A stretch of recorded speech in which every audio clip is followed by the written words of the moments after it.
Yes. Mrs. Anderson. Here. Miss Dawson. Here. Miss Harrington. Here. Miss Quintern. Here.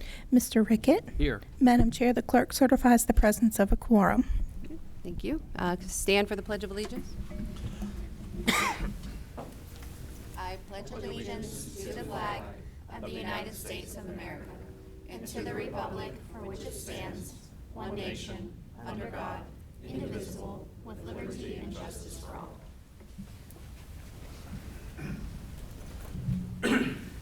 Dr. Hornick, is there any changes to the agenda this evening? No, ma'am. May I have a motion to approve? So moved. May I have a second? Second. All those in favor by saying aye? Aye. Aye. All right, moving on. Dr. Hornick. Yes, ma'am. Thank you very much. This evening we have 3 of our teachers here. We're going to start with Ms. Somar and Ms. Satterwhite, who are here to request a overnight field trip headed down to Richmond.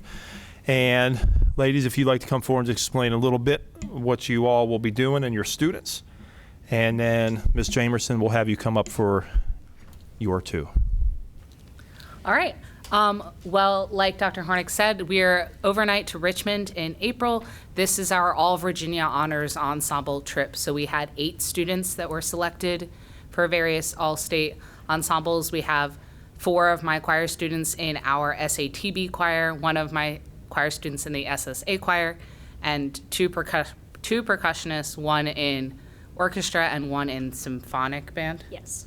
And I will say our 2 percussionists, Aiden Kohler in orchestra was the top chair percussionist in the state of Virginia. Awesome. And then Ainsley Boyd was 11th, which is just crazy impressive. So we'll travel down on Thursday, and then our students will be rehearsing all day, the rest of the day on Thursday, all day on Friday, and into the morning and the early afternoon on Thursday or Saturday, and then we have concerts. There, we're going to take a county vehicle. Some of them will be with me, the others will be with Allison. And then they're sharing hotel rooms at the Richmond Marriott Thursday and Friday evening. They'll be in rehearsals. We have great clinicians from various, I know the SATB director is Dr. James Ferdinand. He's at University of Maryland right now. So they have music. They've been working on it, at least on the choir end. And they're very excited for the opportunity. We got a lot of seniors, but also 2 juniors that are just real stoked for the learning opportunity and to show everyone what they've been doing up in Orange County. So, Thank you all very much. any questions for us about that trip? Any particulars? No, just congratulations. I was in band in high school, so Thank you. very supportive. Absolutely. Tell them, students, congratulations and good luck. Thank And you. I'll third that as a music education person myself. I remember my all-state experience when I was about their age, and I'm 62 now, so it'll stick with them forever. And I just love to hear it. And that awesome job to the first Great. place person. Thank you very much. Go team. Would somebody like to make a motion, or do we have 2 that correspond together, or we want to do them all individually? I would move to approve this overnight field trip request as presented. Second.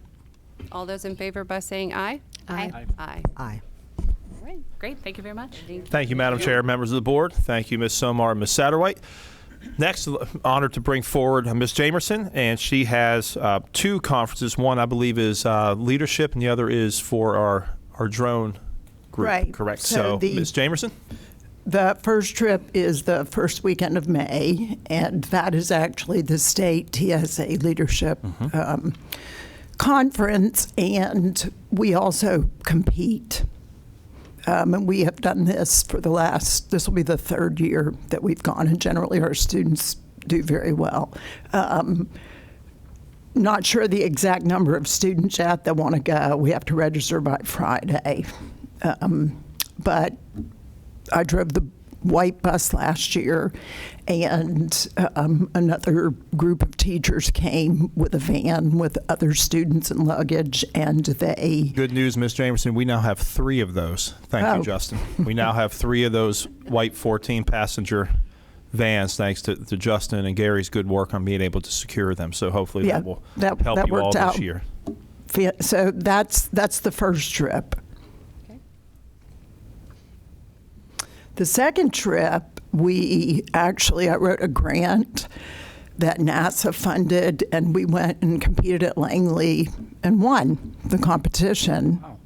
And we're also given an award from NASA, the Judges Award. So we have earned the right to go to Fairmont State for the Northeast Regional Championship.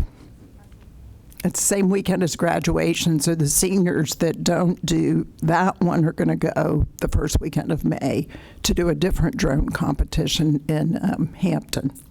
It's impressive. Thank you, Ms. J. Appreciate it. Absolutely impressive. Thank you so much for You're your welcome. continued hard work with the leadership. And didn't know that about the drone program having won that competition. So that's Yeah, that was a big deal. yeah, that's a very big deal. So again, congratulations to the Thanks. students. Would we like a motion to approve both trips? Madam Chair, I move to approve both overnight field trips for the technology students as presented. We have a second? I'll second. All those in favor by saying aye? Aye. Thank you. Thank you. Good luck. Congratulations. Thanks, Ms. J. Thank you, Madam Chair, members of the board. Appreciate your support.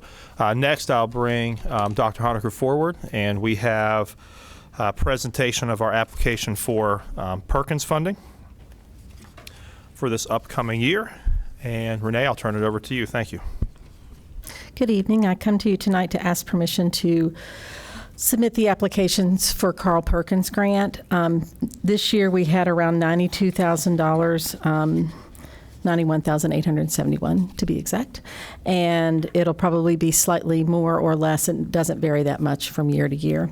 We use these funds to pay registrations and reimburse teachers for going on professional learning trainings through the state and other industry trainings. We also mostly use our money, the bulk of it goes towards equipment, so equipment for our programs in CTE, both middle and high school. Any questions?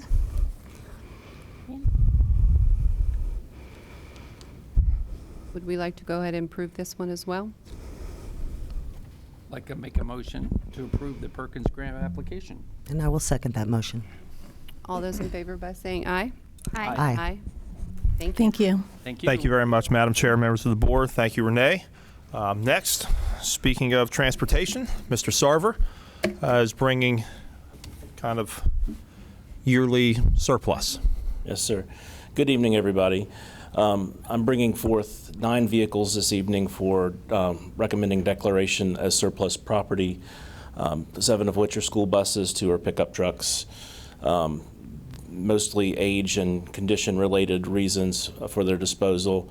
They'll remain in our fleet through the end of the school year, and then when the time is appropriate, we'll either dispose of them using Gov Deals, which is something that's provided to us for free through the Department of General Services through the state, or we can trade them directly to the dealerships. So we'll do whatever is most lucrative for the county. Do you look at both options to see which? Okay. Yes, Thank you. absolutely. Do you have any questions? I don't, Madam Chair. I move to approve these items as surplus property. We have a second? Second. All those in favor by saying aye? Aye. Aye. Thank you very much. Thank you. Thank you, Madam Chair, members of the board. Next this evening, happy to bring forward Ms. Dawson, and we are going to provide a next round of update on our strategic plan. And so we met, I think our first one addressed our safe learning environment, and we're happy now to bring forward a few really critical updates in recruiting and retention. And so I'll let you take the lead, Ms. Dawson, and I'll fill in as necessary. Okay, thank you. Madam Chair, Dr. Hornick, members of the board. I am excited to report in 2 areas of the strategic plan that we have been focusing on. The first is our Strategy 1, create a division-wide culture and climate that supports, empowers, and promotes holistic health for all employees. And one of the areas we decided was an employee engagement survey. And so, Laura, if you will go to the next one. We created a survey that was sent out to employees on March the 4th, and we did not close that until March the 18th. We focused on areas of employee information, work environment, leadership and communication, engagement, compensation, and professional development. I am very happy to report we got 564 responses. That is really good. And so now the next phase is we will work on putting that information together and then giving that to our principals by building. So we're excited about that. What was that ratio? What's that ratio? So you're what, 50, 55%?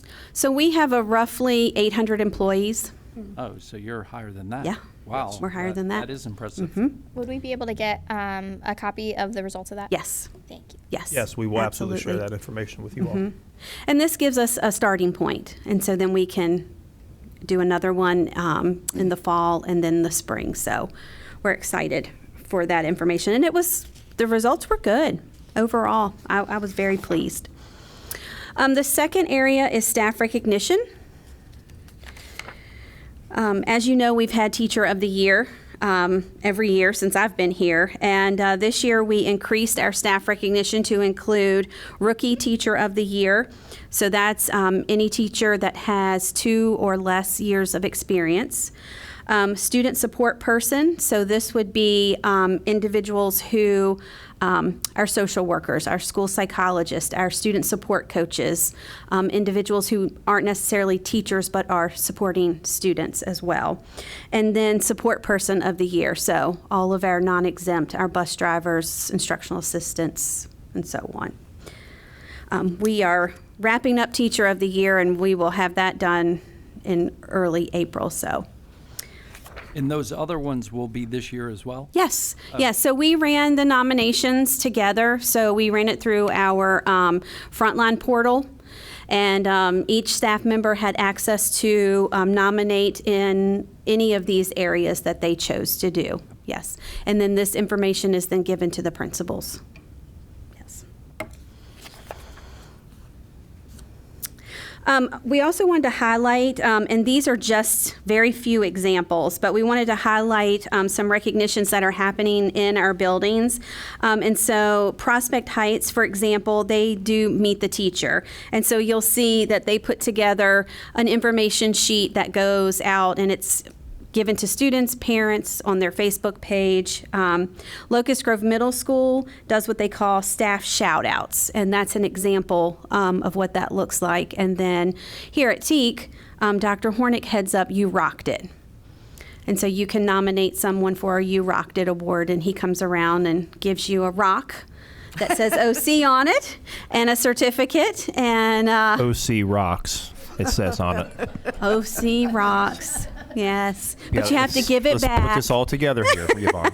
You have to give it back. So, yeah, it's really cool, and it's fun to nominate someone, and then they get to hear what they did that you think they rocked. So, And so, in addition, if you for just a second, Yvonne, for the last month, Laura, Yvonne, and I have been working on a way to take this idea, because what you were looking at here is pretty much staff to staff recognition. And so we want to allow anybody this opportunity. So at some point after spring break, we are going to be rolling out what we're calling OC Champ Awards. And CHAMP is an acronym that we came up with, and it's going to allow anybody in the community to recognize any of our staff members that we have, and we will then my plan is to do it at least monthly. I'd like to do it bi-weekly. I like to be in the buildings anyway, but go out and actually read what was said and get pictures with the folks, and just to increase that recognition. And this will allow more than just the somebody else in your particular building the opportunity, and it can be for anybody. It can be for a student. We worded it so it can be any staff member or student, that a community member, a parent, a guardian, anybody can recognize. So that will be coming out as well after spring break, and again we're going to call that our OC Champ Award. yes. So the next area is Strategy 2, promote the unique qualities of Orange County Public Schools and the surrounding community. And so in this area, we're focusing on expanding our partnerships, and this I am very excited about. So we are approved through the Virginia Department of Education to participate with a program called iTeach. And what iTeach is, it's an alternative licensure program. And so we had to submit a proposal to the Department of Education, and then it had to be approved. We were approved on February the 5th. And so what this does is it allows our staff who have a bachelor's degree to take an alternate route to licensure. So they go through this program, this iTeach program, and it has modules. They prep you for the praxis assessment. They are with you the entire time. The total cost for the program is $3,050, which is amazing. And that covers everything, your praxis, your courses, materials, everything. The nice thing about this program is you pay $250 to enroll. And then you don't start making payments until you have been issued a provisional license from the Department of Ed and have been hired as a teacher. And then it's 10 equal payments of $280. So we have done 2 information sessions, and I know for sure we have 2 staff members who are enrolling or have already enrolled in this program, and I anticipate that will grow as the word starts to go out. So we have 1 more information session in April scheduled, and then we'll continue that. So the $3,050 is per teacher that's taking the class? Yes. Okay, gotcha. Yes. Go ahead and talk about reimbursement. So we've been kicking around the reimbursement because right now you can submit for tuition reimbursement. You can get up to $1,500 a year for tuition reimbursement. Typically, that's going to cover 2 classes, but this is $3,000, so really, you have a provisional license for 3 years. We're saving money if we pay for individuals to complete this program. So what we're thinking is, and you're going to have to correct me if I'm wrong because we talked about a lot of stuff, is half That's correct. after they enroll, half after they're licensed, and then the other half once they're complete. Excuse me. Yeah, so there'll be So even more one- of an incentive. So one more time. You could- Sorry, yeah. That's all right. So half when they, Friends, sorry. Huh? I said I don't have any more of my fisherman's friends. What's wrong with me? so half when they enroll, Mm-hmm. but that's $250 when they enroll. Yes. It's at half after the first year. Yes. Okay, so half, 1,500 after the first year, 1,500 after the completion. Yes. Correct. Okay. So it'll And then incentivize them on to get through it. It is at your own pace. Correct. Right. So if we have somebody that completes it in 12 months, they're going to get the reimbursement because they get their $1,500 at the first year mark and they've completed the program. Yeah. Right. And so we're trying to defray that cost. And so that's also the iTeach platform. They do not bill the participant, the adult, the student, until they actually get a job and start working, right? And so you have the $250 up front, and then you have the $2,800 remaining. And so once you have the job and you start working, we work with them to give them their start date. And so if their start date's August, so your billing is the next 10 months, 10 equal installments of $280. That's how the program sets it up, and then we will reimburse. Yes. Perfect. And it's not transferable. So if they enroll in iTeach under our platform, that's what they get.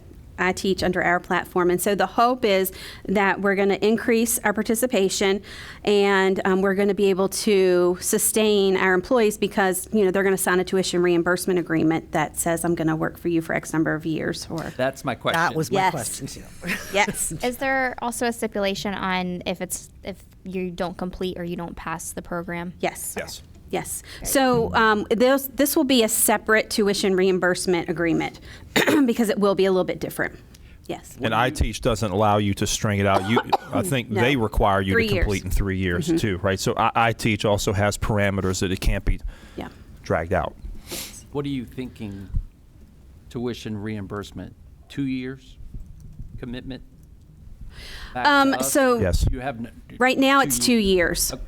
Yes. Fair enough. Yes. Yep. Thank you. And is that 2 years upon completion? Correct. Yes. Once they receive payment, that's when the 2 years starts. Yes. Great idea. Great. I didn't know that this existed, so terrific. I think we're only one of, I Outside the think, box. 50 Yeah. 50 or 51 divisions across the Commonwealth that were approved for this. Yeah, way Yeah, to get because outside the box. originally, when I first started working with them, it was just for general. And then we were on hold because they For put special in education. special education, and the Department of Ed didn't like what they had put in originally, so they had to go back. And then once it was all approved, now it's this beautiful package, and we get to participate. So And we're able to use it at all three levels. There's an elementary, a middle, and a high school pathway, as well as special education endorsement. CTE, Yep. yes, Built in. Yes. yes. Is this a multi-year program or just a very limited? No, as- it's multi-year. So someone Yes. could apply next year or the Yes. following? Yes. Yes. Okay, thank you. Yes.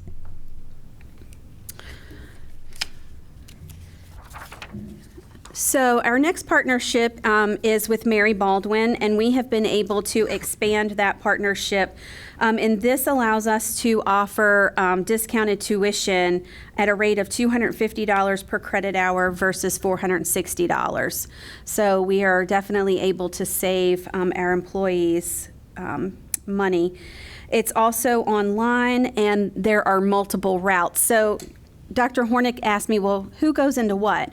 And so what we do is we evaluate each person and determine what's the best route for them to go. Is it I Teach, or would it be the Mary Baldwin program? And so it's really a case by case for each of our employees. But this is nice because it has the 3 routes. So if I don't have a degree, I can start from scratch. If I have a bachelor's degree but I don't have the teaching, and I want to go that route, I can go that route. And if I'm a teacher and I want to add an endorsement, because I teach, you cannot add an endorsement. That's one thing. So, you know, they might go through Mary Baldwin if they can't take the praxis to earn that endorsement. So, yep. And we have a lot of our staff are in Mary Baldwin, especially for continuing ed points. They take classes and stuff because it's much cheaper here than it is. Phoenix Online, we get about a 10% discount, but you're looking at, I think the last time I checked, it was like $1,700 a class.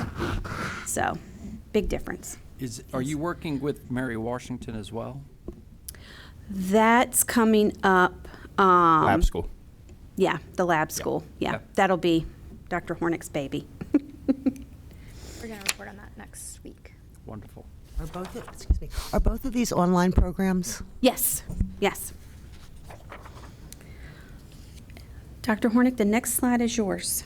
So while we have a captive audience and I see Ms. Marshall here, do you want to talk briefly about the assistance that from her and Mr. Marshall and John Licata? Where are they?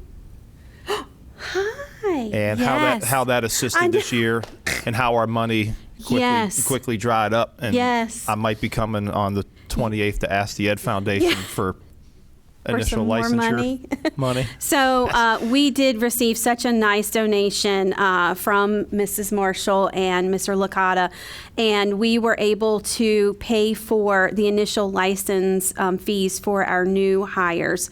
Not all of them. We covered the cost internally for the ones, but a significant amount. That went a long way when we're making offers and telling people, yep, you got to apply, but we're going to cover that cost. And so we are going to reach out to community members and organizations and see if we can get a donation, as we go into the next school year, to see if we can continue that, because it's such a nice thing to offer. Yeah. Thank you. Yes, Again. very much. That it was put to good use, and I mean, I just know that the day that we had a group of our incoming teachers that were onboarding here over the summer, and we were able to confirm with you, and we were able to go in and say, everything you just heard about this cost, you don't have to pay that. We got it, and it was an immediate relief in the room. Yes. And so that was really helpful. Well, a lot of our new people, they're coming here, they're relocating, they're already having to pay a deposit on a rental and their first month's rent and their travel expenses, and they're just like a deer in the headlights. And so when you can offer them a tiny little thing like paying for their license, it does go a long And it's way. also the most of the folks who took advantage of it were recent grads or folks who weren't necessarily working previous to this. So they're coming in and they're going to work, they're coming in for our new teacher week, and then they have teacher week and a half, and then they're starting and first paychecks rolling in August 28th. Yes. But we want the licensure paperwork and everything in immediately, right? And so they might not have that extra 100 just Laying around. there, right? So that's really helpful. So thank you again. This is me? Okay. This is you. Obviously, you have heard a lot about the Future Educators Academy, which was the second approved lab school behind the Code RVA and VCU coordination. And the idea behind the lab school was to utilize Germanna in particular to work with Orange, Culpeper, Madison, and Rappahannock. And we were each allotted X amount of seats to send rising juniors and seniors. Is it rising? Is it just juniors this year, Renee? Right. So it's a 2-year program. So all the students that will be in the program are rising juniors this coming year. And we will be sending these young folks to the Daniel Center in Culpeper for half a day to take is it 60 credits, Renee, I believe, in total, so that they can come out of school with an associate's in teaching. And so there will be Germanna faculty as well providing instruction to help get them ready.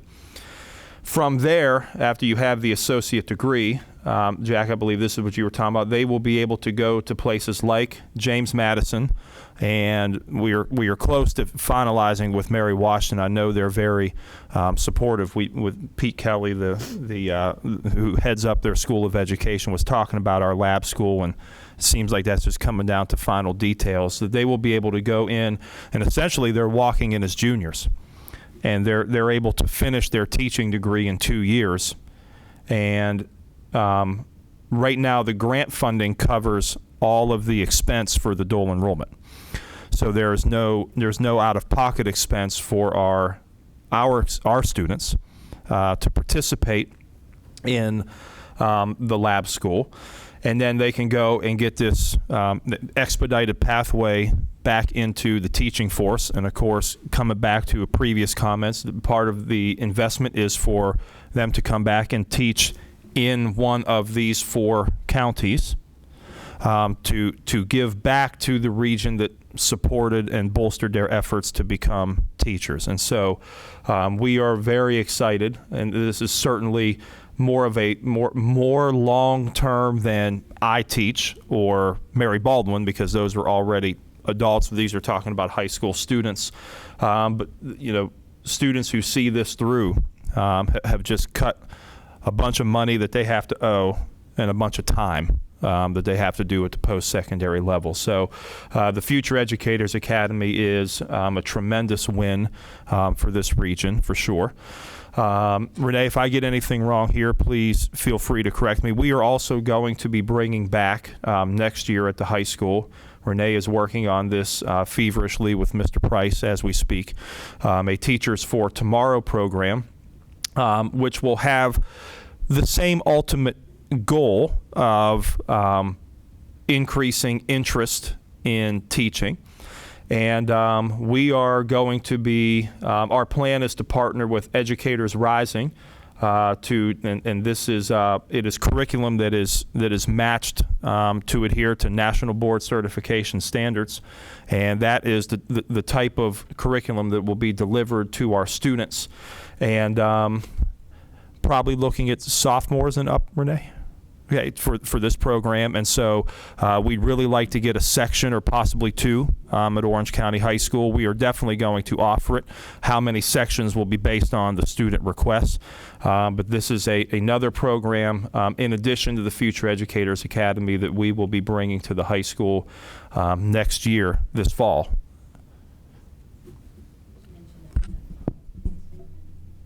Okay, and yes, and we have maxed out our seats in the Future Educators Academy. We have 5 of our rising juniors going to the Future Educators Academy. They will be starting this fall.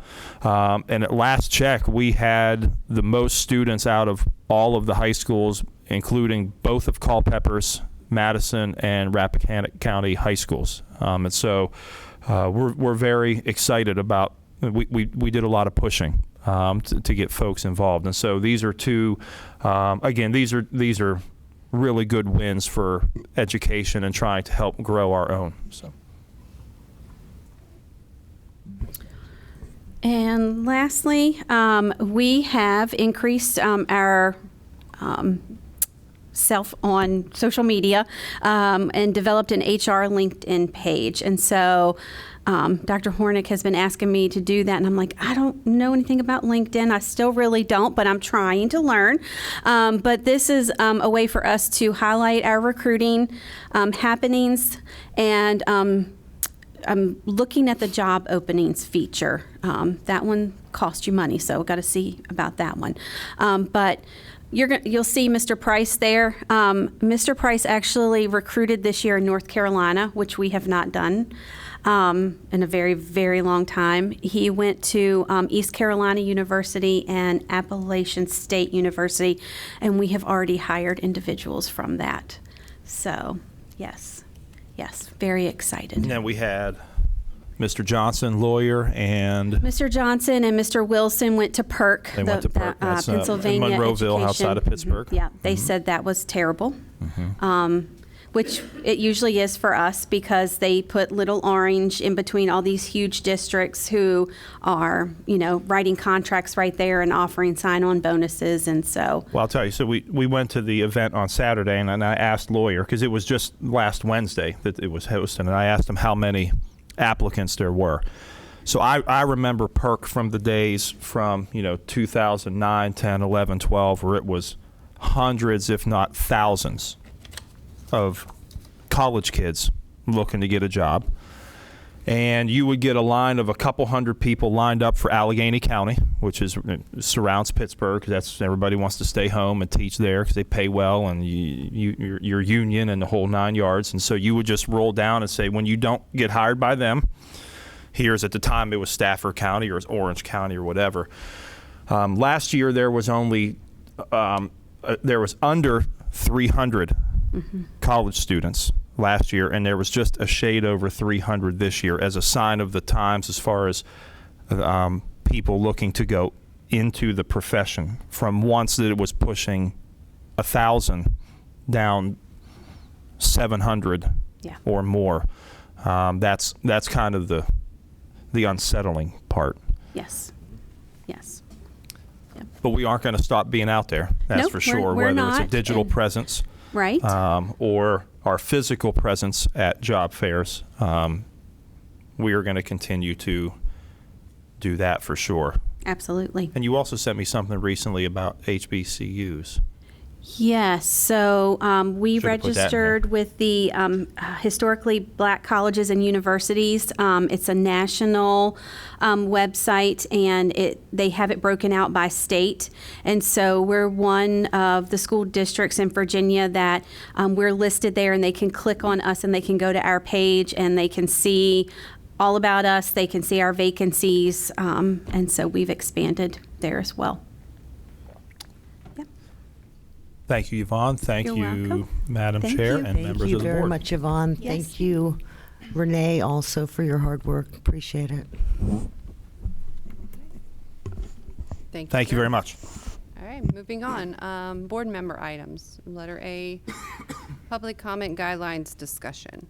So, so we've kind of going off of, we've never really had any type of guidelines as far as other than our policy regarding public comment, and this kind of was going over decorum and multiple things that we had discussed amongst each other. I had reached out to Chelsea to write something up to kind of give us an idea and some framework behind that discussion.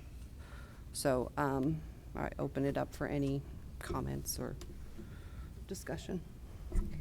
Madam Chair, so essentially my thoughts for this would be, and this is in culmination after conversation with individual members of the board, but initially when members of the public decide that they want to sign up for public comment, the abbreviated list for decorum, I thought, well actually Ms. Dawson had thought would be easier read and a quicker skim through versus several paragraphs of writing. And so this could be sent out to members of the public who decide they want to come and speak. And essentially it's what our policy says and what Robert's Rules of Order declares, but just making sure that we're staying on topic. The board members and public are giving each other undivided attention, understanding that the importance of our First Amendment right of free speech, not limiting public comment, but just helping us to keep on task and to keep the audience decorum so that way we can move quickly through public comment and give everybody the time and attention that they deserve. And the paragraph version was written up as something that we could read prior to public comment. That's typical in many board settings, just a reminder of these are the rules and expectations of public comment, and just to give a brief reminder of what Orange County expects as far as decorum. So I wrote that up, open to feedback.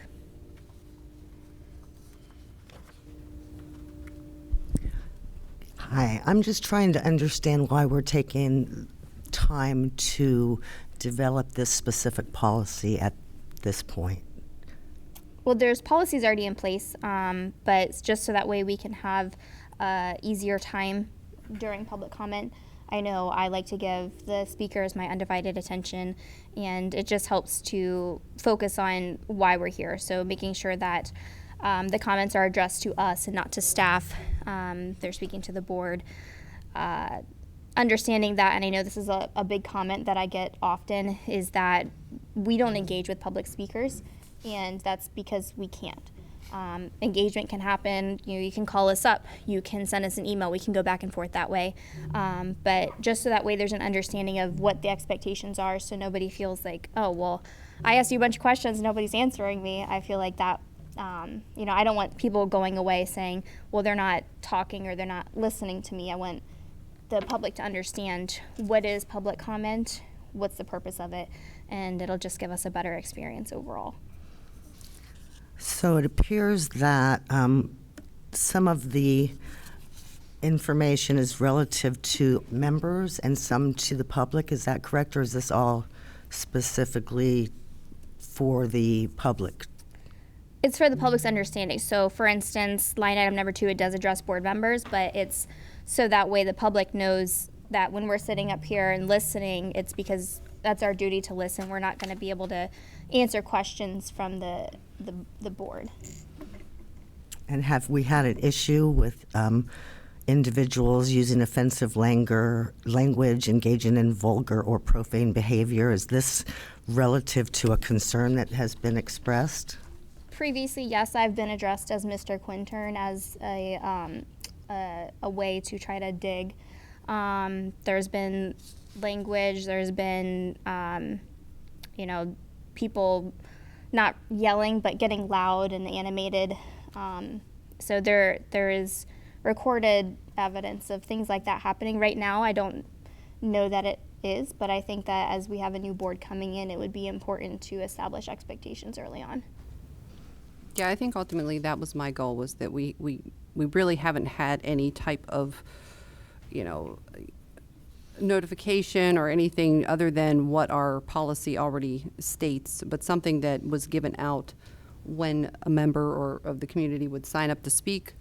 I think it's just beneficial all around for everybody to understand our guidelines, and then also, as far as the actual public comment part of the communication. And so,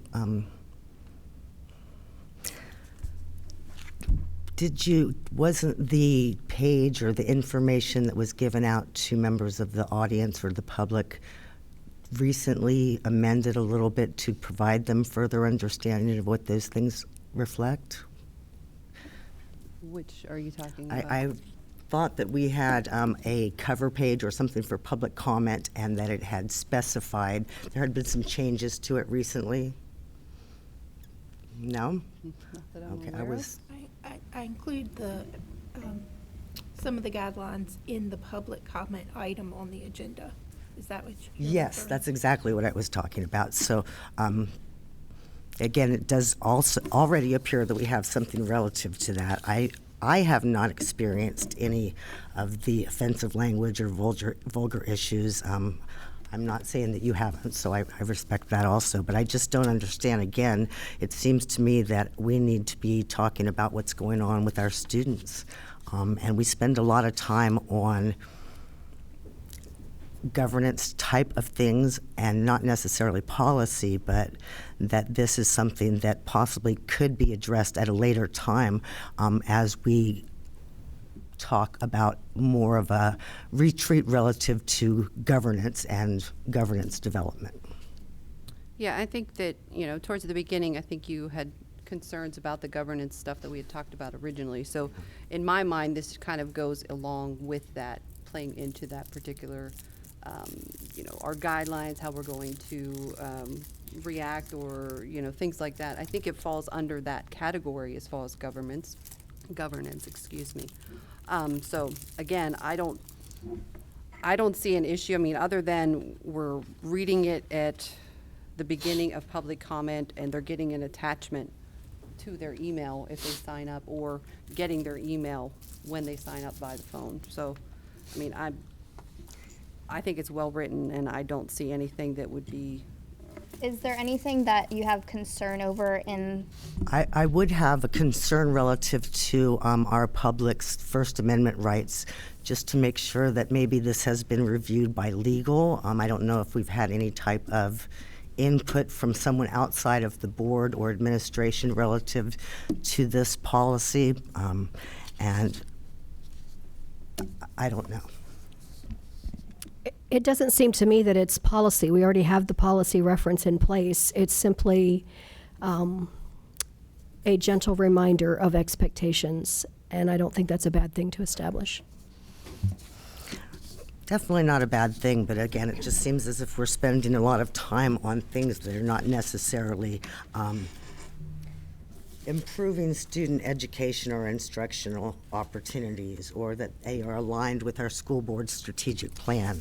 So I don't support this at this time. I do think that I would support having further conversation in an overall, maybe a board retreat type of a conversation and more in-depth governance discussion. I will say, I think what you were referring to as far as what's provided, I know online it says the chair is also authorized to prohibit comments that violate the privacy rights of students and employees, and to prohibit comment that the chair deems to be offensive or which interrupts or disturbs the reasonable conduct of the meeting. So I think this just clarifies it. Like I said, I'm open to feedback, but I think that it would be appropriate for us just to enable us to be more efficient during meetings, and I'd rather be proactive than reactive. Okay. Thank you. You're up here amongst all women. You've got to really talk up there, Jack. Yeah, because I definitely have that problem. It is well written, and thank you for doing that. You and I had a brief conversation, and you addressed the concerns I had, and I thank you for that. So I do agree with Ms. Harrington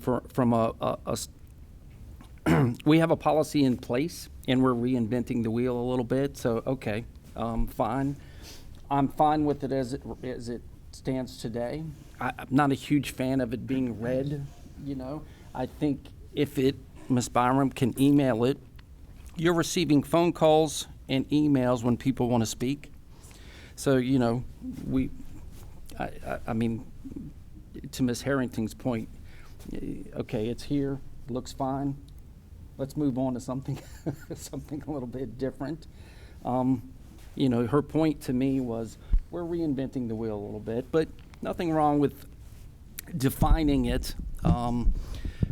My only concern, and the one thing that I would say, I ran for public office. I'm going to speak for myself. I ran for public office, and I'm not going to make everybody happy every single time.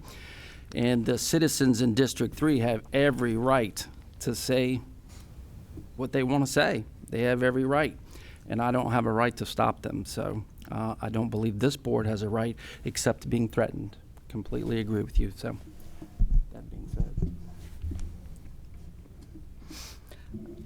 So, Chelsea, I'm sorry, did you say that this was being proactive rather than reactive?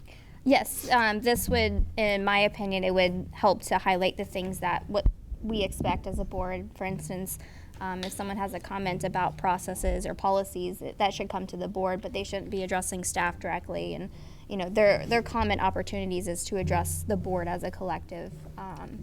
You know, I'm 100% for a freedom of speech. We all, as individuals here on the board, also have the freedom of speech. So as an individual, I'm allowed to say whatever I want to say up here, regardless if people like it. Same thing for the public comment as well. But I think that it's important that we establish boundaries as far as what's tolerated from the board. And I think those boundaries are rather wide.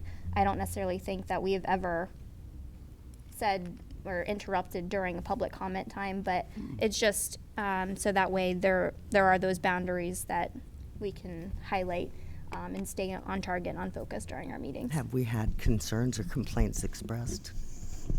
I know at the last meeting, there was, or was it the last meeting? Recently, one of the last two meetings, there was a member of the audience that was addressed during another person's public comment, and I don't find that that was really appropriate. Like I said, this is the time to be addressing us as a board and not the audience, the staff, anybody else. I do agree with several of the things within the recommendations. I just wanted to, again, find out what the impetus was. I had not recognized any of the issues that were relative to the offensive language and vulgar or profane behavior. And I was not sure if we were, as you said, being proactive versus being reactive to an individual's concerns. So thank you. Yeah, I was just saying, if you wanted to err on the safe, if you wanted to have something to read at the beginning, I mean, we have it in the agenda. So I mean, Madam Chair, you could read, you know, basically from while the school board wants to hear. I mean, you could read those sentences too at the beginning of each. I don't know that was, you know, I think ultimately it was just. Oh, right, taking this aside, if there was something that you wanted to read, like we have the language in the agenda, so I mean, just. That could always be stated, sure. I think it was just a matter of getting it in the hands, you know. I know as far as, you know, flipping through all of our policies and understanding all of those policies that, you know, to have it right in front of you and be presented to you when you're going to speak, or, you know for something else, if we're able to just, you know, I know Laura's great at just finding the policy very quickly and handing it out, but, you know, a lot of times most people don't really even seem to want, they're not even going to ask for it, you know, specifically. So, I mean, I think it's just a general reminder of this is how we would prefer to run our meetings, just to keep it simple. And I don't think that there's anything in here that would prohibit anybody's speech. That would be the big concern, just making sure. Yeah, I mean, I don't see it, unless somebody else sees something particular that would limit their speech. I think the idea is for them to direct us mostly, more than anything else. So I guess the final question I would ask then, in the final paragraph, it says any conduct that violates the established decorum. And so is the established decorum these things that are specifically identified as not being allowed? Or are there other things outside of that that could happen? I would say that it would fall within that list. And that, I mean, it's not policy. It can be changed and updated at any time. But for the sake of time, I would move to postpone this discussion to the next meeting, and then it gives the public opportunity to comment on this as well. And I then would we actually can, prefer we just move to pass it. It's not an action item tonight. It is or isn't? It's not listed as an action item tonight. Okay. I'm open to. I agree with Ms. I'm open to Quintern. moving it. You make the motion. Yeah, I'd be more than happy to make a motion to, what are you calling it? Point of order is this, I mean, we have, as a board, determined that these are going to be discussions so that we then can allow the public comments to come back and the decision and actions are made at the subsequent meeting. I'm a little concerned about continuing to change process. I completely agree with you. The only concern that I have is back to your original point. I think this is important. I do think it's reinventing the wheel in some fashion, but I'm not overly opposed to it. What I'm opposed to is let's talk about it again in another meeting. That's what I'm opposed to. Let's get it done. I think we all agree. We gave Ms. Byram a tool to send out to people with public comment. They have a general idea of what the expectation when they step up to the podium. I think we're good. Well, I think ultimately too, I mean, you still have the ability for them to comment on it, and it's not policy, so it can be edited or amended according to what the feedback would be. So again, Are you comfortable with the motion? If you're not, we can push it to another meeting if you want to follow the process, which I do agree in your point. Ms. Byram, is this out of Robert's Rules of Order? How would this be handled within that? It's completely up Up to the to us, board if a motion is on the table. Okay. If you're not comfortable, we can push it to the next meeting. I will be voting no for it if you go for it at this time. Let's push it to the next meeting, and then we'll have better time to talk about it. Thank you. That's more than fair. Madam Chair, I move to postpone this discussion until after public comment at the next meeting. may I have a second? Second. All those in favor by saying aye? Aye. Aye. Thank you. All right. And we have Ms. Dawson. All right, I went last Wednesday to the Piedmont Regional Education Program Joint Board meeting, where the proposed budget for the coming school year was approved in the amount of $5,499,199.04. Our Orange County portion of that is estimated to be $26,060.70 in service cost and $3,682.85 in operational cost, and those are for our assistive technology services and our Parent Resource Center, bringing the total Orange County portion to $29,743.55. So on the advice of legal counsel, the decision has been made by the prep board to continue the lease agreement with Albemarle County for the use of the Ivy Creek facility on Lambs Lane in Charlottesville for the day school. That agreement expires next June of 2025, and Orange County does not have slots allocated for day school students. And that was the end of that. Oh, perfect. Thank you. All right. Moving on to 5. Board member comments. Do you have any? Madam Chair, I did have a Head Start meeting today. I know yes. it wasn't on the agenda. However, we did have discussion. We didn't have quorum today. It's been a trend. We did review the strategic plan that was approved last year. It was reviewed. We reviewed the training and technical assistance plan. But what I wanted to highlight is that we are looking for volunteers in the community, either living or working in Orange County. So if you or if any of you know anyone that would be willing to meet once a month, 3:15 virtually, we are looking to have members for the board. So please reach out to me and I can get you connected. It would be greatly appreciated. Thank you. Very good. Madam Chair, I'd like to address something, please. I'd like to clarify a comment that I made at our last meeting on March the 12th as we were discussing the CTE program. And my comment was that since 2009, we've been discussing CTE and nothing has yet happened. And I used the word stagnant, that CTE had been stagnant. And what I intended to convey in that, and sort of assumed that everyone understood, is what I have heard repeatedly from our citizens, and that is the expectation that we're going to offer some certification programs leading to employable skills upon graduation in the building trades like HVAC, carpentry, electrical, plumbing. And I get questions all the time about why has nothing happened yet in that regard. And that's primarily a facility issue. And in that sense, I stand by my comment that we have been essentially stagnant and studying and committeeing and consulting for 15 years without really any tangible outcomes. However, what I failed to publicly acknowledge is that in the meanwhile, we do have CTE options in place that our current facilities do support, things like cosmetology, nursing, cybersecurity, teaching programs, things that came up tonight, and that we are graduating students from those programs with employable skills. It was never my intent to impugn the amazing work that is taking place every day in those classrooms, and yet that is what I unintentionally did with my poorly worded and insufficiently explained comment. So tonight, I'd like to correct the record and sincerely apologize to all of our dedicated staff, teachers, and students who are working so diligently in those areas of CTE that we do have in place. And I want you to know I recognize and appreciate the work that all of you do, and I'm very sorry that my comment made it seem otherwise. Thank you. Thank you. Madam Chair, to add on to that, there was a comment made recently at another board meeting that also kind of was along the same lines, where they're looking for something tangible in Orange County. And so I want you all to know that I support what we're doing with CTE, with the new director position, what we have been doing over the last several years and continually adding to our programs.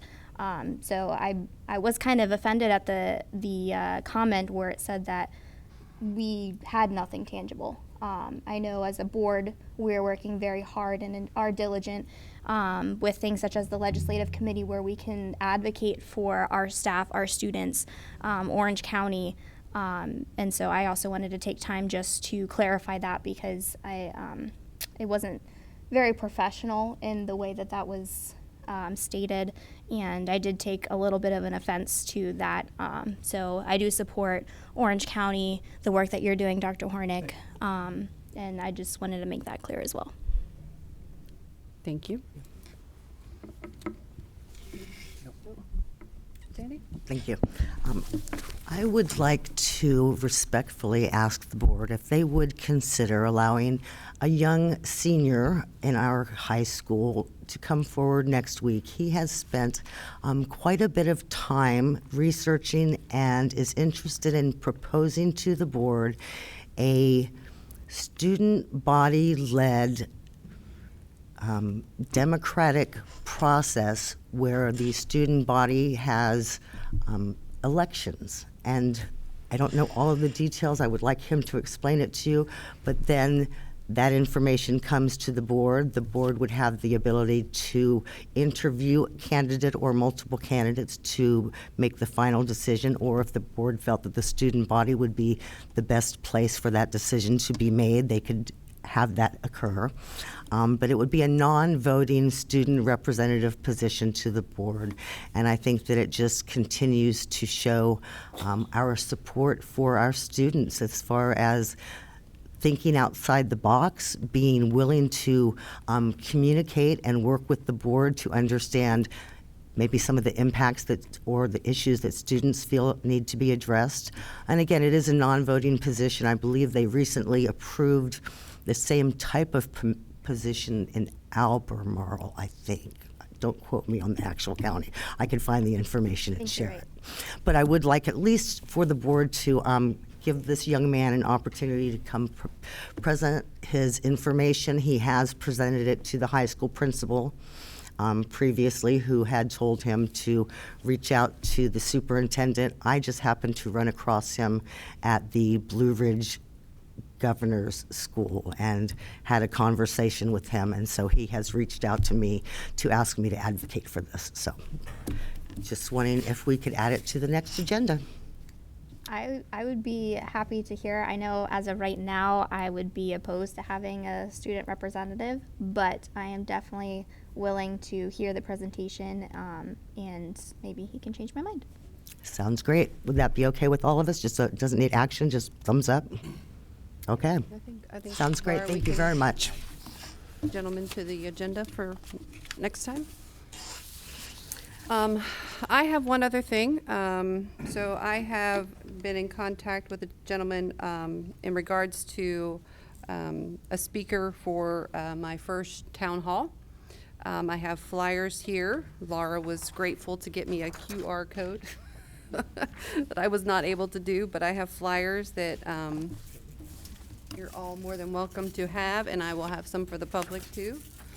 It would be April 9th at 6:30 at Madison at the Mill.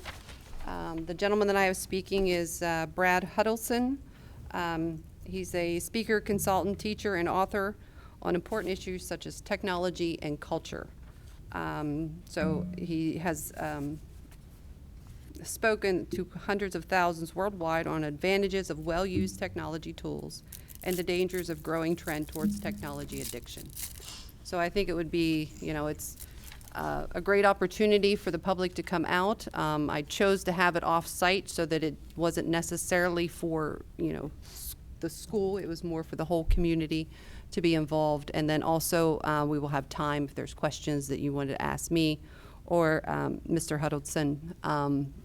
We'd have the ability to do that after his speech. So I appreciate anybody that would be willing to come. And please, I'll give you a flyer, but if you can let friends and family know, be great.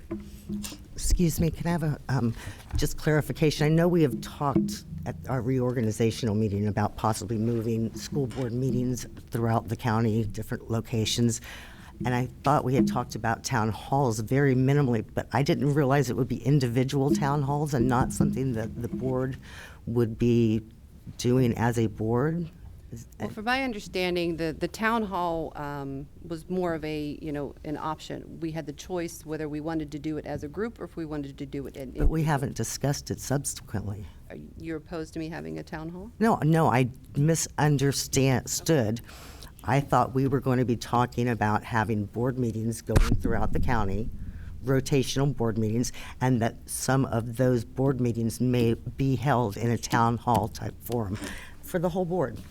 So that was my understanding, and I'm just trying to clarify. This is just you putting out a public. Yes. Okay. Yes. So I was able to find a place that I was able to have it. I spoke with Dr. Hornick. The cost was very minimal as far as the gentleman to come out, but I had limited dates when he was available. So that's why the 9th was chosen. Will we be able to publish this to our families through school? Yes, Laura has already said that she would be able to put that on the website. We're going to put it on Facebook and possibly some type of email blast also that would go out. And Ms. Harrington, to address your comment, as I recall it, because town halls was kind of on my radar early on, and I've kind of dropped the ball since then, but as I recall that meeting, it was if you want to do one, do one. It's kind of your district, your thing, and the school division would help us publicize if possible. But perhaps we can just go back and look at what that meeting said. But that's the way I recall that conversation. I thought that we were going to come back to have further discussions relative to where we were holding our board meetings, and that this was a component of that. Yeah, see, I didn't see this as, I thought it was two different things. I mean, having the board meetings at different locations was one item, but town halls was a separate entity that again. I look forward to it. I would like some clarification on quorum, because this is in District 3, so obviously I'd like to attend. If you can get some clarification on how many of us can be there, and because it's a large group setting and it's publicly advertised, so forth, and give us some guidance. Sure. Yep. That'd be great. Yeah, thank you. And now we're moving on to. I had one more item under board comments I'd like to request. I was hoping, and I have brought it up to you, I believe, prior to this, Ms. Anderson, about setting up some times or dates for board retreats so we can start developing more robust conversations relative to governance. And then the second one that would be relative to the budget development process going forward. So I just I would like that. I would be interested in putting, some dates together and then going back and forth and see what dates everybody can agree on. I think that would be. Could we ask the superintendent, please, to give us a little help in organizing these? Do you have a month that works best for you? Well, I think the key will be decide where we want to host it. So it will be something that we will have to post and let people know where it's going to be, because as duly elected officers now, folks can come and watch the proceedings. Yes. If they should choose to do so. But I'm happy to work with dates if you include me, and I can let you know what dates that work, and I'd be happy to do that. Be happy to work with Laura to make sure that we, like Mr. Riggi just said, post it correctly, make sure that we're covered as far as quorum and topics. And if you want, it just be us. If you want me to seek somebody who can facilitate components of it, I'm happy to do whatever you all would like to help move it along. I was reading an article, if I can see if I've got that information here. I just had it in front of myself. While she's searching, I would just ask if we could just make sure the budget is done before we add this. Complete, have Gary done and so forth before we do that. And then the only other piece I would add as far as a retreat, the county did a retreat, I want to say, it was pre-COVID, and had an outside facilitator come in and it was my stint on the EDA, but it was EDA, Board of Supervisors, and the Planning Commission, and everyone participated, and it was outstanding. I don't know if you can get the name of that particular individual, but it was absolutely worthwhile if that's the direction everybody would like to go. And I would also add to that, one of the articles that I was reading regarding effective boards and governance processes, there is a school board coach that is certified in a student outcomes focused approach. I've never heard of that before. It's not aligned with any organization that I'm aware of. And I think as we go forward with our governance stuff, again, we're developing that which is specific to Orange County. But if the superintendent or anyone can do some research and see if we can find some type of a coach that is certified in student outcomes focused approach, that would be awesome. So if you want to copy, this is, and this was under Education Week, How to Build a More Effective School Board, March 16th edition. I'd be more than happy to send it to you guys if you want it. Shelby. Will you pass these out for me?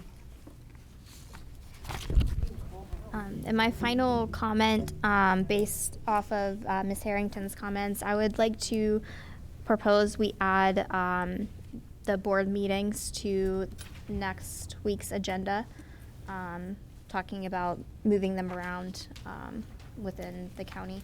Yeah, If we thank could you. add that, please. Anything else? So, Greg, be ready for that from we talk about a technology perspective and options as far as streaming, not streaming. Yes, Greg. Ms. Thank Anderson, is the speaker, is he the guy you had talked about that did AI stuff? Yep. Will it be videotaped that board members could you. I possibly have watch? to find out from him. Okay. I don't know. But Okay. I will definitely let you know. Thank you. Okay.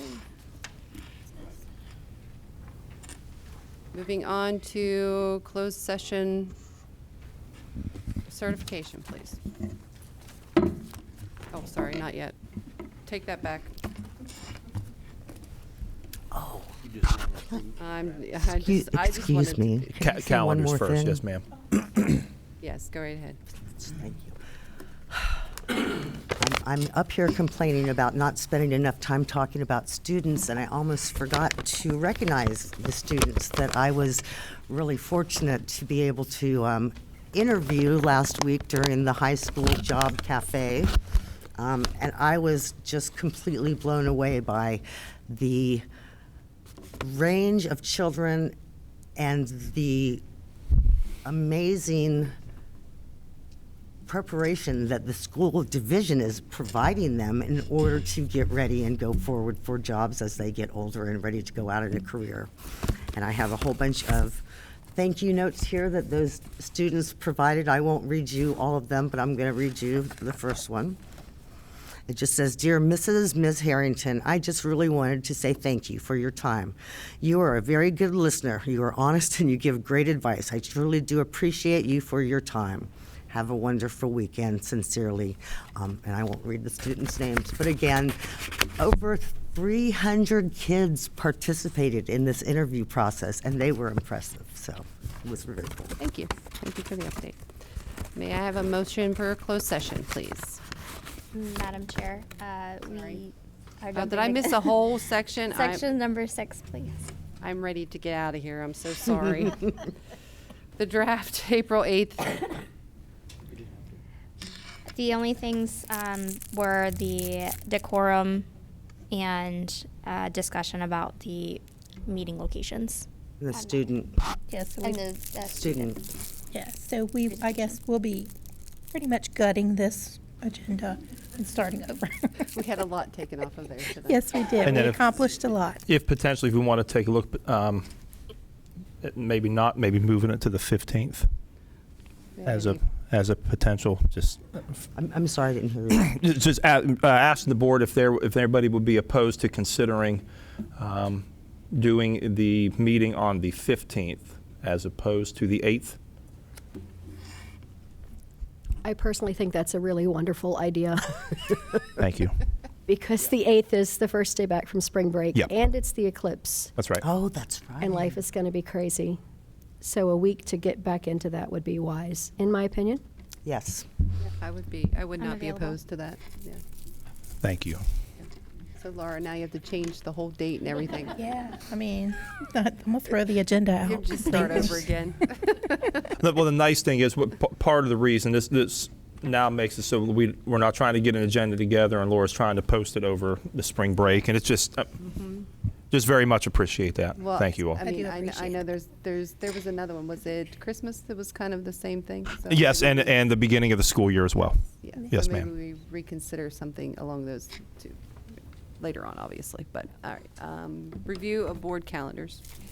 Okay, so you're going to see a few extra things on here. I tried to go through our district calendar and pull off some events that I thought might be of interest to you guys. If the schools have put them on there, then that's how we would know about them. So other than moving the board meeting, there's some the DOE, the state superintendent, is coming to visit our schools on August 11th. She's going to visit the Locust Grove area schools, and that's a brief visit. And then we have some tournaments in the evenings, some recognitions and awards. We have the special games and musical at one of the schools. So that's April. And then moving to May. So it looks like a lot's on here now. So we have the senior intern presentations and reception. That'll actually be here in this room. Then we have concerts coming up at Prospect and the high school. The high school play is Willy Wonka. We have 5th grade graduation ceremonies, and I can't believe we're actually talking about our graduation on the 18th for the high school. And then the last day of school on the 21st. And just take note that in May, the work session is moved up because of the holiday. So that is on the third Monday instead of last Monday. So one thing I know that Orange Elementary has their big play this year, which will be held at the high school. Oh, my okay. understanding, because of the amount of people that come. I think I have the date, but it could be wrong. So I don't want to give you a date and thinking then maybe You know what it is, Judy? confirm that. Yeah, we'll find out and we'll make sure it's on Yeah, the calendar. we'll add it in. Yeah. Thank you for adding those extra events, Laura. Oh, you're welcome. I learned a lot, and I also filled up his calendar. The last thing that we're having trouble trying to merge, the Virginia High School League uses its own calendar and scheduling system called Our School, and it does not speak to other calendars.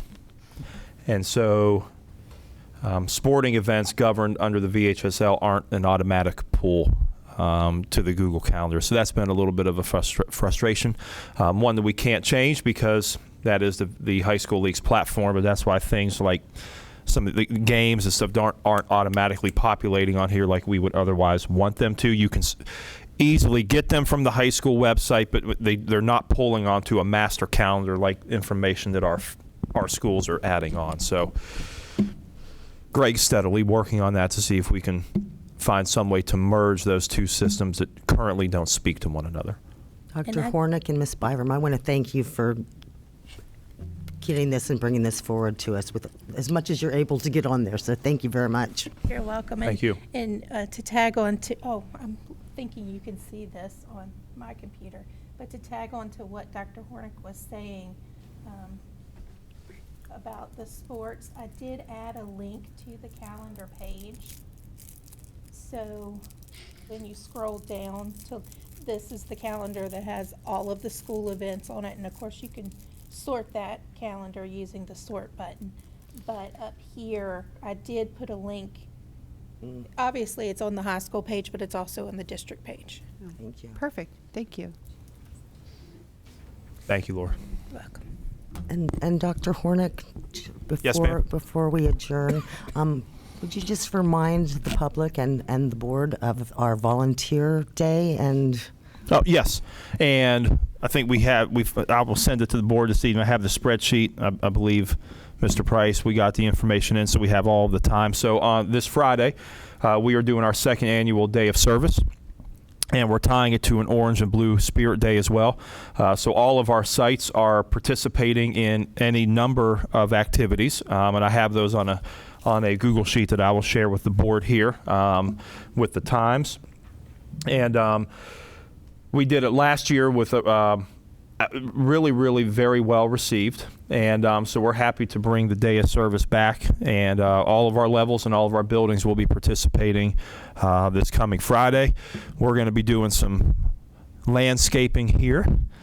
So we have our beds ready. We're going to be doing some mulching as well as getting out to a number of other buildings on Friday. So the weather's looking like it should be pretty good. So we're excited to give back to our community. And there's a number of different activities that are happening. So looking forward to it. Thank you. Yes, ma'am. Thank you. Thank you. Anything else? I'll try not to jump ahead anymore. Motion for closed session, please. Pursuant to 2.2-311A of the Code of Virginia, the Orange County School Board will convene a closed meeting for the following: discussion of personnel or the performance of a division employee as authorized by Section 2.2-3711A1 of the Code of Virginia for resignation, termination, transfer, employment, salary adjustment, and retirement of employees. I have a second. Second. All those in favor by saying aye? Aye. Aye. Aye. We're in closed session.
May I have closed session certification?